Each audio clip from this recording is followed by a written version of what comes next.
Camaradas, quem olhar para as últimas décadas de governação da cidade de Coimbra seria perdoado por pensar que estamos condenados a uma escolha entre a estagnação total e uma modernização oca.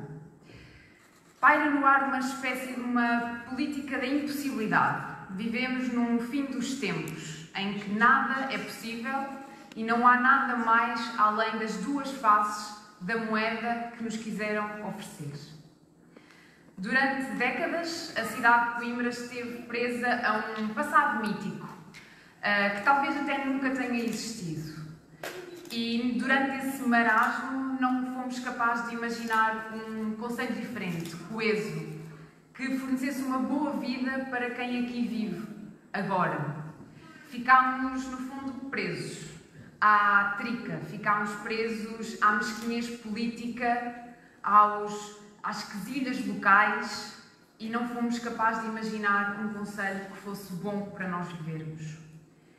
Hoje apresentam-se supostamente em contraposição a este cenário de decadência a modernização, um projeto de modernização, independentemente do que é que isso signifique. É a linguagem neoliberal que se infiltra por toda a parte. São os slogans em inglês, são a adulação pelo setor empresarial que nos vem salvar. E é também a capitulação perante o turismo de massas. Isto é a modernização que nos é apresentada. Um concelho que, de repente, está condenado a este cenário de modernização oca. Para algumas pessoas, a governação da cidade de Coimbra transformou-se, no fundo, numa espécie de promoção turística, de promoção imobiliária. A cidade ficou entregue às grandes feiras internacionais, às revistas especializadas, à promoção da marca de Coimbra, à pompa e circunstância dos grandes eventos, que na realidade transformou a própria política num grande evento. Tudo hoje é artificial. Quando nós caminhamos pelas ruas da nossa cidade, nada nos parece autêntico. Tudo foi um produto que foi preparado para ser vendido ao turista mais ingênuo que aqui recebemos. Nada, absolutamente nada, parece ter sido pensado para quem aqui vive. Mas nós sabemos que esta é uma falsa dicotomia. Nós não vivemos no fim dos tempos. Há outros mundos que nós podemos pensar.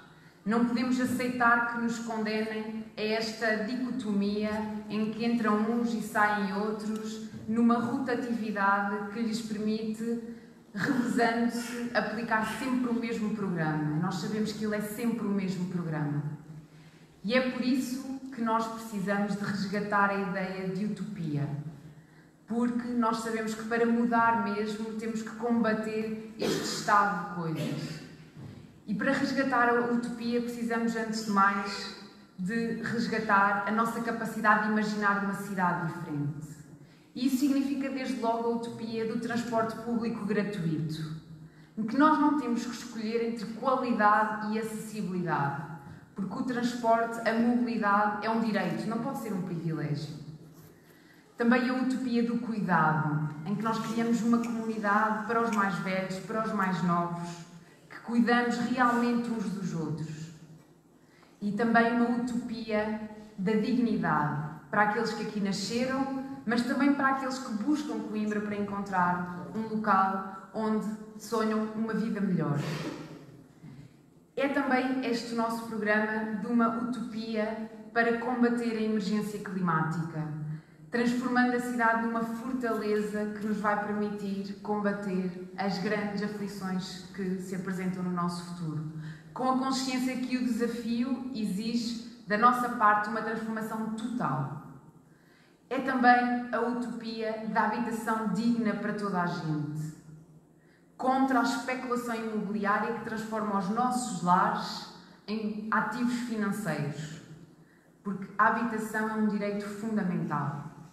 E é também a utopia da cultura viva, que é feita por todos e para todos, porque a cultura também faz de nós seres humanos. E por fim, claro, a utopia da democracia, que parece tão esquecida.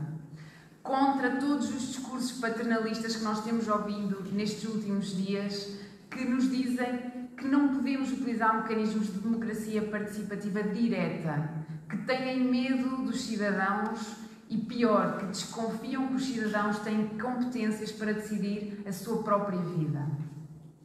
A utopia tem que ser tudo isto, para nós podermos construir uma cidade diferente. Camaradas, uma última palavra não podia deixar de ser para a Palestina.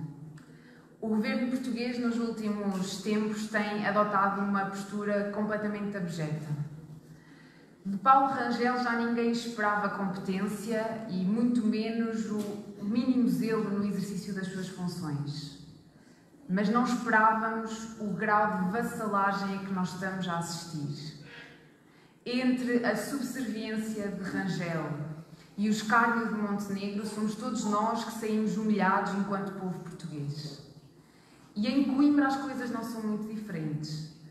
José Manuel Silva anda continuamente com dificuldades em distinguir o opressor do oprimido, a potência ocupante do povo ocupado. É complexo, diz-nos ele. E o Partido Socialista não consegue sair de cima do muro e, portanto, demonstra que continua com a mesma dificuldade que José Manuel Silva em distinguir os dois lados. E é precisamente isto que simboliza esta política estéril a que nós estamos sujeitos nestas últimas décadas. E é também contra esta hipocrisia que nós militamos. Porque a utopia em que nós acreditamos é uma utopia de humanidade. Para todos e para todas, aqui e em todo o lado. E essa utopia tem que começar pela construção de um concelho justo, solidário e fraterno aqui. E para isso nós precisamos de mudar Coimbra, mudar mesmo.